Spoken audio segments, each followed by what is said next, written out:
Journeys Ahead 2 Lineage Chapter 8 The Ancient Beast.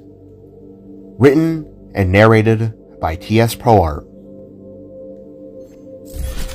Day 2, Void thought to himself, as he took one large step and entered the reformator through his portal. It was early in the morning, earlier than it had been the previous day. The air had been full of winter chills, as the sun just barely peeked itself over the horizon. Everyone back at Aurora was well and sound asleep, while Void himself couldn't even get a wink of it. He was eager, desperate, hopeful. So many things he was, but most of all, determined.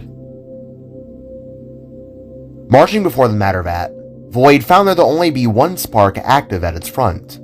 The big, bulky, and quiet spark that went by Talos. Everyone else was missing. Even Matira wasn't on standby. "Morning, Talos," Void greeted, leaving the large yellow spark to gruff out a Looking around the ship, Void was able to see that most of its lights had dimmed. It was actually pretty dark. He was extremely early, Void now seemed to realize. The other sparks were probably resting as well, he thought. "Is everyone asleep?" Void gently questioned, as he stood beside Talos and looked upon his side, seeing the very tired and very empty-looking face. He answered in a dry tone, while typing away into the matter vat's computer system. Gotcha. Hey, I don't think we've properly met yet. You seem to be a quiet type, which I can understand.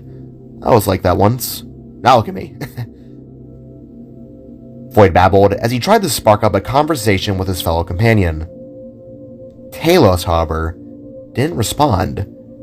He just continued the work on his lonesome, leaving Void in an awkward wave of silence. "Okay, then. I get it. It's all good," he muttered, before feeling truly awkward. Void couldn't really pinpoint it. Out of all the sparks he had reunited with, Talos, for some reason, just seemed off. Void didn't know if it was just the fact that half of his face was covered by a steel plate, or if it had just been the emotionless manner he went about things with. Either or, it just made him a bit tense. I can come back later if you need some space," Void said, breaking the silence, while the other spark halted in place, huffed, then turned. "No. You could be of use," the big spark said, wording his sentence in a way that made Void feel a bit off. Okay. How so?" he nervously asked back. Lifting his sharp-clawed hand up into the air, Talos projected a hologram that showed Earth. From it, he zoomed in upon a new sector of the world, one that had a land-sized skeleton of some kind of beast. The skeleton was known as the Great Remains on Earth, displayed promptly within its hologram. It was the deceased remnants of a giant primordial creature that once roamed the planet. The monster was so big that when it died, its remains became a landmark in and of itself, a literal continent. Its large Tyrannosaurus Rex-akin skull rested with its jaw dislocated within the ocean, creating two large islands. Descending into the sea behind it, they could see its neck and ribcage fading into the water before re-emerging out as the tail near on the other side of the continent beside it. This was the greatest wonder of Jaida's world, a gateway showing an image of what had once been. "Afoya's Great Remains? A conductor?" Void asked as a light flashed on and off upon a sector near the skull's gigantic eye socket. "Yes. You know this world. Lead me through. You are my guide," Talos stated in his dry tone as he turned and shot open a portal akin to Matira's, making Void rather curious.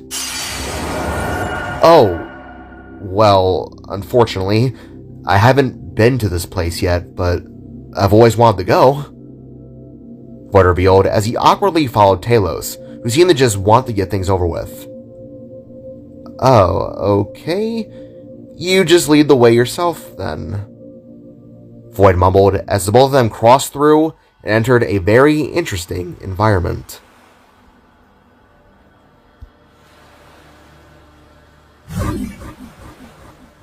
Upon making their way on the other side of the portal, Void and Talos were greeted with a rather beautiful but ominous-looking environment.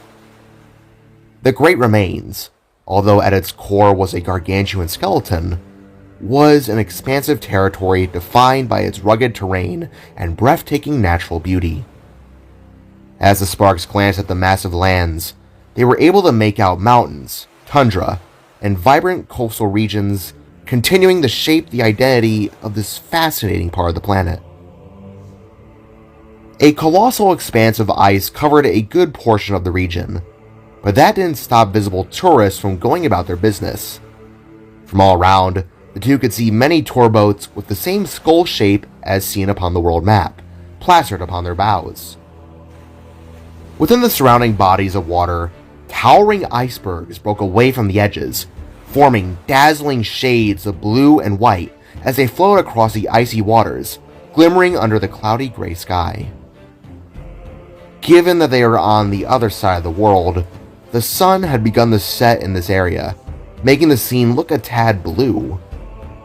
"Oh, wow," Void whispered in awe, while Talos began to march his way forwards with a huff. "Hey, I thought you wanted me to lead. Wait," Void called in annoyance, as they both now marched side by side. As they ventured forth, the sheer scale of the ice sheet before them then became apparent.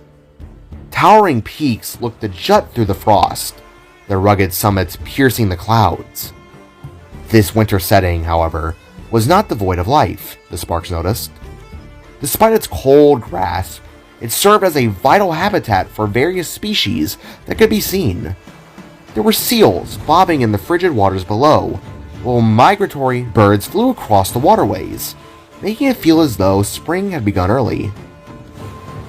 As the two moved on, they made their way down a dirt road, one that was on the same path as the conductor Talos was after.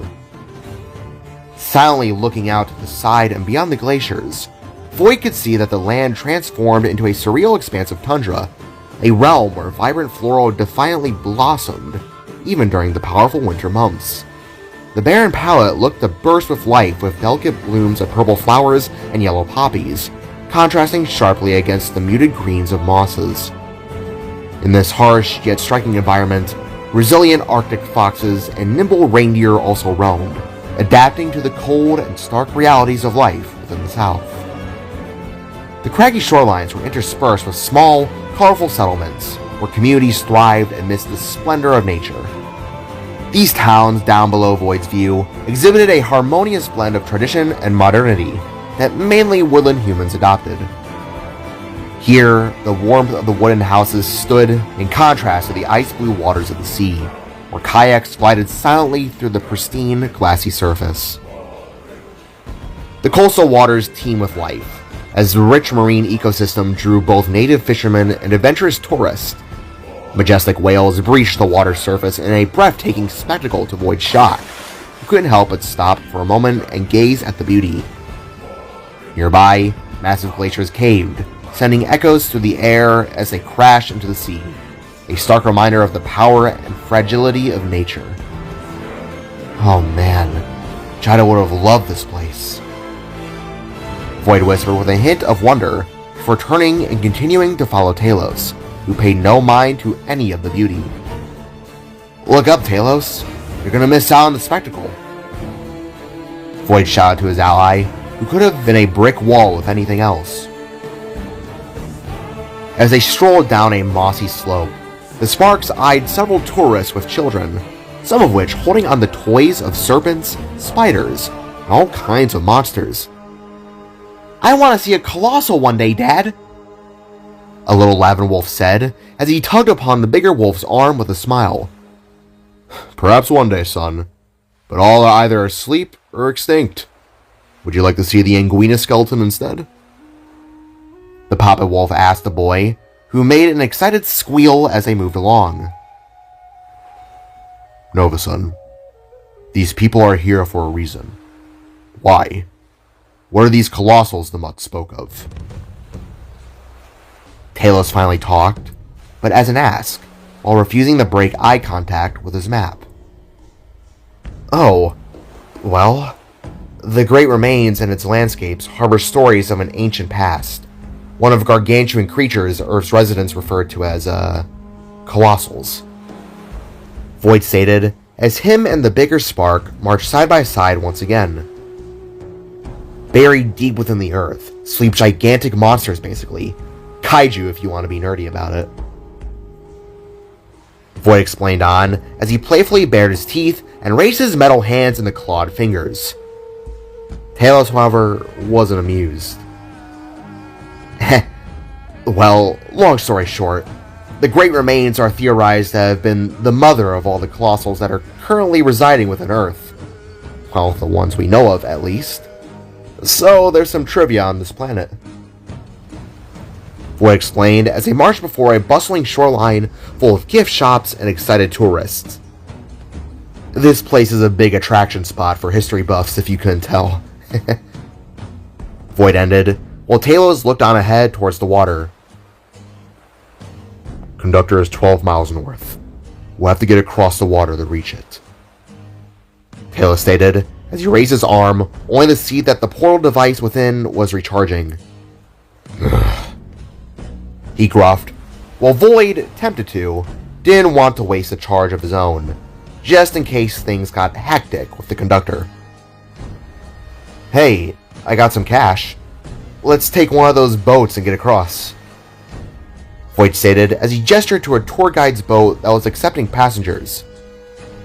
Squinting, Talos sighed under his breath and began to march his way to the ship that looked to sink at any given moment.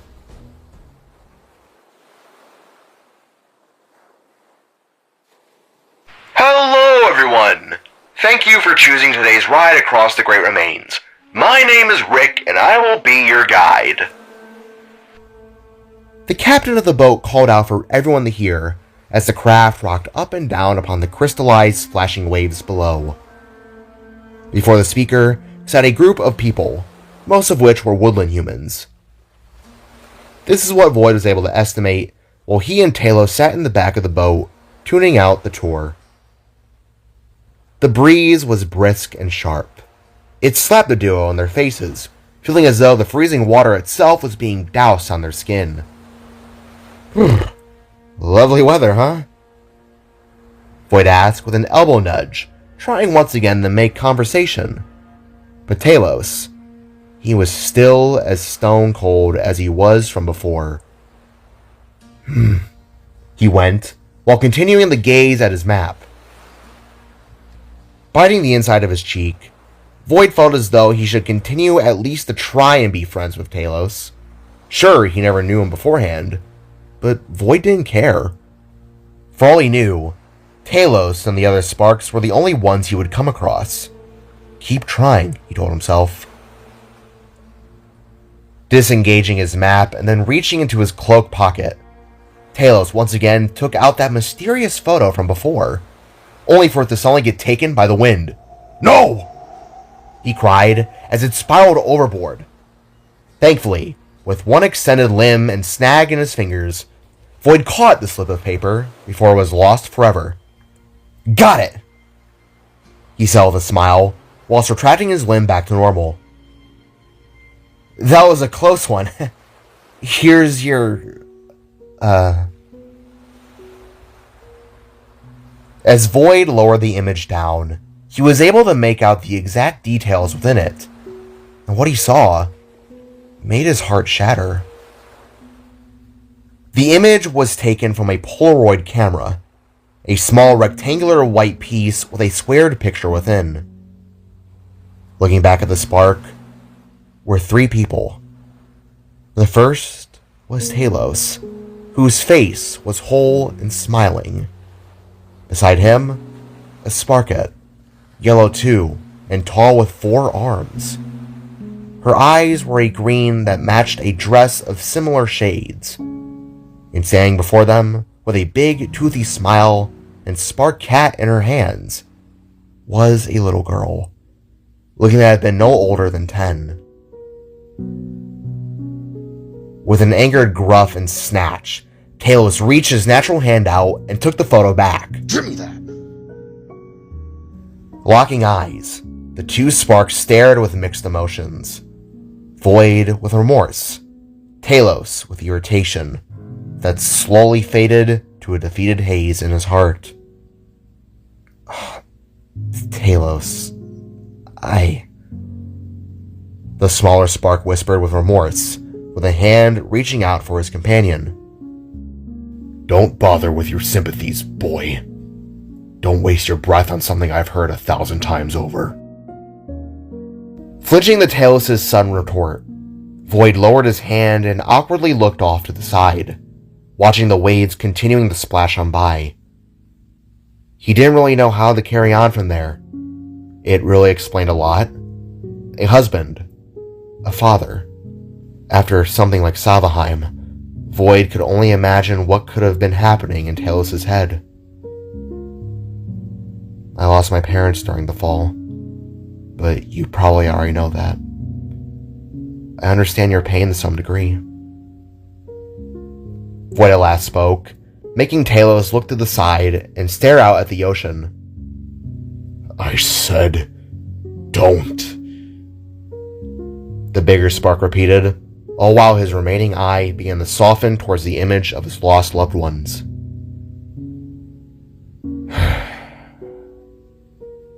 It was her birthday when it all fell apart. My little ones. Turning back to the spark, Void stared with a stern expression as Talos began to open up. We were having breakfast at that old fancy diner that was near your school. My treat. And before I knew it, they were gone. Looking down at his robotic hands, Talos took in another long breath as the memories of years past began to flash in his brain. A giant, shattered, purple-green, multi-dyed freak took them away, turned them into little crystals right before my eyes. I tried to help, but... Reaching up, Talos gently caressed the side of his face with his more mechanical robotic hand, clawing the metal plate that glinted in the faint light. As he did so, Void just hung his head low in remorse. They were all I had. And now they're gone. Slowly reaching a hand out, Void placed his upon the yellow spark's shoulder, making him turn and eye Void with a somber gaze. We're gonna bring them back. All of them.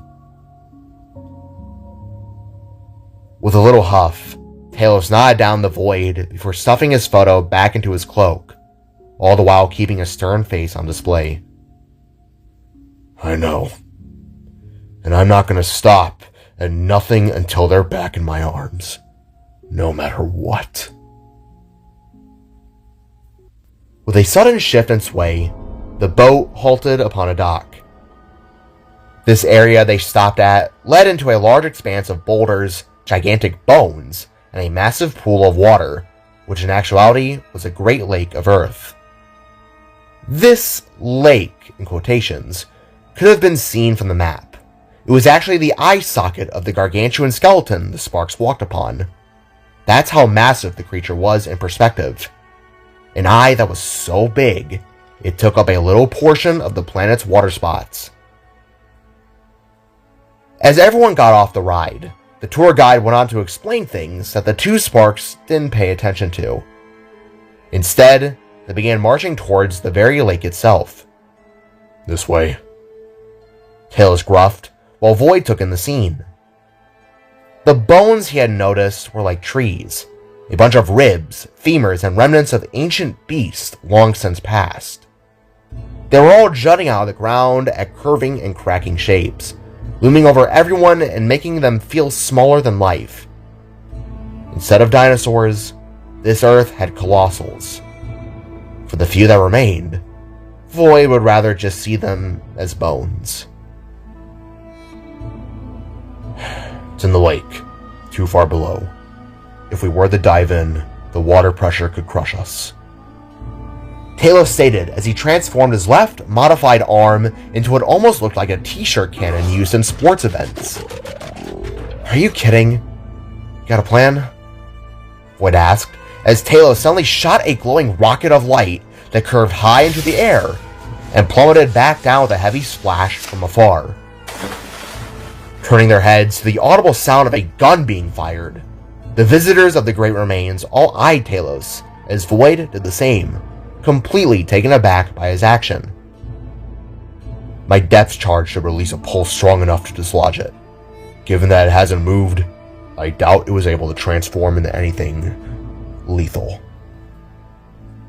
From the water a good ways off, everyone could see a large purple flash erupt below the waves, being followed up by a baseball field-sized rise in bubbles. Jeez, okay. Maybe give some warning next time. We don't want to scare people here. Void replied, while scratching the back of his head, feeling a bit odd by the sudden act of Talos. Not my world, not my problem. Closing his mouth to the sudden cold remark, Void simply eyed Talos from the side, and then craned his eyes back forwards. At this point, Void was ready to give up with the small talk. His fellow Spark was definitely not someone that would easily click with him. But that was alright. Everyone grieved differently, Void remembered. Perhaps one day, Talos would come around. But for now, it was time to wait on the conductor.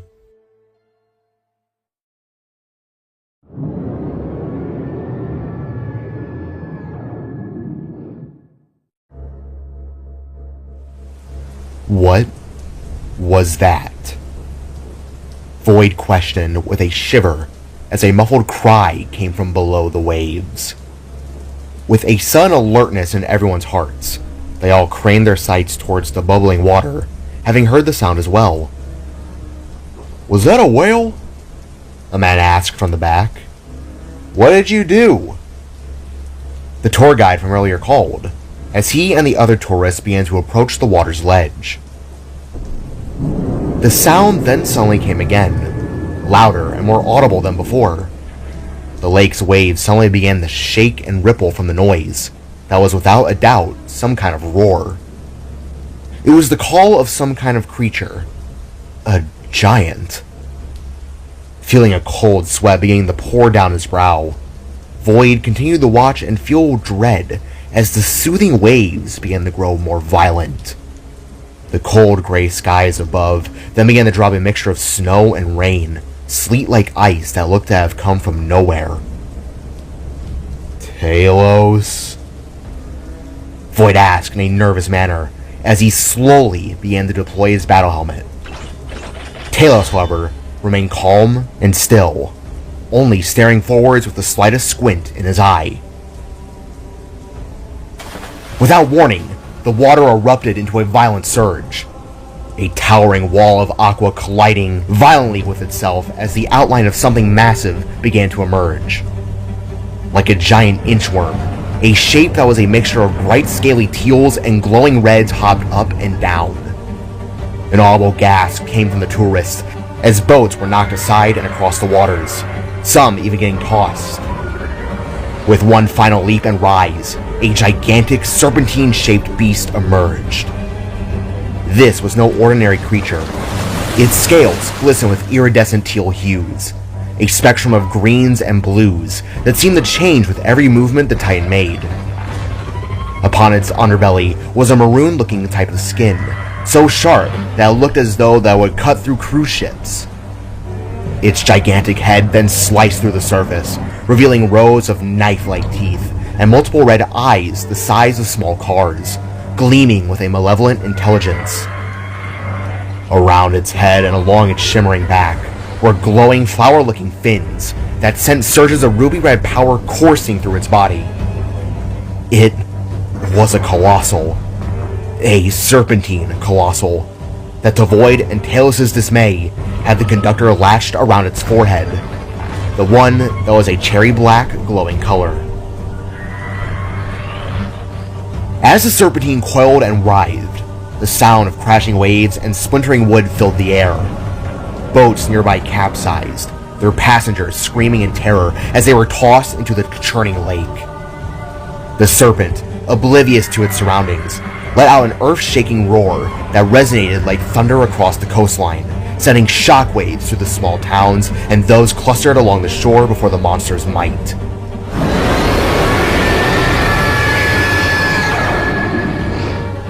People from all around looked up, frozen in horror, their eyes wide with disbelief as the creature's massive body arched in the air like a living mountain. Each movement sent ripples through the water, radiating outward with an ominous promise of destruction. As the serpent's tail whipped down, it smashed into the earth, sending plumes of sand and debris flying to the air. "Get down!" Void cried out as he quickly dove and saved a mother and her baby right before the debris could crush them. As the noise of wood and stone shattered, it caused everyone to suddenly awaken from their trance. "Run!" a man shouted, which scattered everyone besides the sparks into a frenzied panic, scrambling for safety as the monstrous beast towered above them all. The serpent, a titan of primordial rage, carried the promise of mayhem, and in its presence, the illusion of safety was shattered like glass. As Void began to scramble and help people get to safety, Talos simply didn't move or flinch. He was as still as a statue. No fear, only hate. Retracting his massive arm cannon, Talos replaced it with a set of dual blades, dark matter blades. With a purple glow beneath his metal skin, Talos brought forth his spark-born power, the gift of the dark. Turning around, Void watched as black-slimed, purple-veined, glowing axes emerged from out of Talos' hands. These were the blades. They dropped and dripped with a steaming, nasty-smelling substance that Void couldn't shake his eyes away from. From the conductor upon its head, the serpent was suddenly forced to look down upon Talos, who was but a mere mouse in her presence. The colossal's eyes then began to flash between red and a glowing black, revealing to the sparks that the beast wasn't a free will. It was possessed, in a way. "Matira's grace," Void whispered in a cold sweat as the serpent focused upon her targets. With a hiss that echoed across the lands, the serpent lunged forwards, its immense form slicing through the air like a living myth. Talos reacted instinctively, rolling to the side as the serpent's fangs snapped shut where he had stood mere seconds before. He and Void could feel the ground tremble beneath the beast's weight, the very earth quaking with each powerful shift in its coils. Recovering his footing, Talos swung his axes, the blades glinting as they arched forward towards the serpent's scaled neck. But the creature was fast, dodging, twisting its body with an agility that defied its size. The air crackled with tension as the serpent reared back, its beady eyes narrowing with focus. The yellow spark's heart raced in synchrony with the predator's rhythm, each breath heavy with the anticipation of violence. With a thunderous roar, the serpent struck again, its tail whipping towards Talos like a battering ram. As their fight carried on, Void turned to his side and noticed several more people in danger. The colossal was now practically atop them all, making the whole situation much worse. "Hang on!" Void shouted aghast as he leapt away from the flying debris and sprinted towards those in need. "Blue bullet?" one asked, recognizing the mask upon Void's face. "Here, all of you, get in this portal!" Void shouted as he used a charge to open a rift to safety. "This will take you back to the entrance dock. Go!" He bellowed with worry as the battle too close for comfort raged on. In another dodge, Talos barely managed to evade a new blow. From the serpent's mouth, it sprayed out a venomous hot liquid that destroyed a series of jutting out bones, turning them into a milky white substance. The blast force of the attack sent Talos sprawling to the ground. Dust swirled around him and the others for a moment, as he settled a thought that radiated within his chest. A single misstep could mean the end, he told himself. But Talos was no stranger to the danger. Gritting his teeth, he pushed himself back to his feet, determination igniting within him. He spotted an opening as the serpent momentarily paused, her head swaying as if to gauge her opponent's next move. Seizing the moment, Talos surged forward with a horn pulse, his dark matter weapons raised high. The blade met scales, sparking against the hardened exterior, but it was enough to draw the serpent's fury. With a deafening roar, it whipped its massive head around, snapping at Talos once more. With another deep and thunderous roar, the serpent reared back, revealing its rows of serrated teeth that could crush an entire house. Talos could feel the energy of the conductor upon its head, urging him to charge forwards. The serpent unleashed another bellow that sent sprays of salt water cascading into the air, the sound echoing off the icebergs like a rolling thunder. "Go, go, go!" Floyd cried to each tourist that jumped in, while looking over his shoulder to see the battle reaching its climax. As the serpent lunged again, its colossal body maneuvered like a tidal wave. Talos, with a large muck of slime exploding out of his legs, rolled away from the side, narrowly avoiding the crushing force that could have ended him within an instant. He countered, swiftly slashing at the serpent's scaled flank again, the blade biting in the flesh with an electric hiss. The creature began to writhe in pain, snapping its jaw in a furious arc, and while Talos dodged its lethal teeth, he knew that direct confrontation would require more than mere luck. As the serpent's massive tail swung with a bone-crushing force, he ducked low, feeling the gust of wind as it sliced the air above him. Talos focused, tapping into the power within his soul, and with a rallying cry, he unleashed a wave of dark matter energy that radiated outwards, striking the serpent directly in its eyes. The kaiju then reared back, howling in rage, a sound that seemed to shake the very foundations of the Earth's crust. Seizing the moment, Talos scrambled up, positioning himself for a final strike. And yet, before that could happen, a glowing blue axe suddenly came flying through the air, and with an electrical and precise cut, it slashed itself right underneath the conductor that pulsated upon the monster's head, severing the connection in one mere instant. With a howl, the Leviathan swung itself back and crashed hard into the water, causing a gigantic wave to arise in a rightwards position. Looking up with a glowing purple eye, Talos watched as Void jumped up and caught the conductor within its matter extractor. Landing back down, the blue spark looked upwards through his mask and caught his axe that boomeranged right back into his hand. "Got it!" he shouted, while Talos stood with heavy breaths. It was almost anticlimactic. All that just for the smaller spark to sever it with one little slash? Talos was both relieved, but severely underwhelmed. Disengaging his dark matter to the Void's inner disgust, the spark glared down upon him and nodded his head, until suddenly, the people of Earth howled with thanks and love towards the sparks. In their eyes, they had saved them. Those within the water were quickly rescued via safety choppers and water-based woodland humans, while those on land emerged from hiding spots and the like. Nodding, Void silently gave a "you're welcome" kind of gesture, but Talos, he didn't care. Suddenly from behind, the waves began to stir again, causing an instant panic to arise. Whirling around, the sparks watched as the Leviathan slowly raised its head out of the water and leaned down upon them. Its eyes were back to a gentle state of red as its petals hummed with life. Instinctively, Talos activated his arm cannon and took aim. In reaction, Void reached out his hand and lowered the weapon. "Don't!" he barked, as the creature slowly got closer enough to where its breath could be felt. For a long moment, everyone stared at the Colossal as it too looked back in a docile stare. Then, with a gruff that almost sounded as a thank you, the monster slowly raised itself back up and plunged itself back into the lake, free from the conductor's control and free to live its life from a long, long slumber. Awesome, Void whispered with a smile as the two of them, as well as the tourist, watched the big beast dance and sway itself through the waves, happy to be free.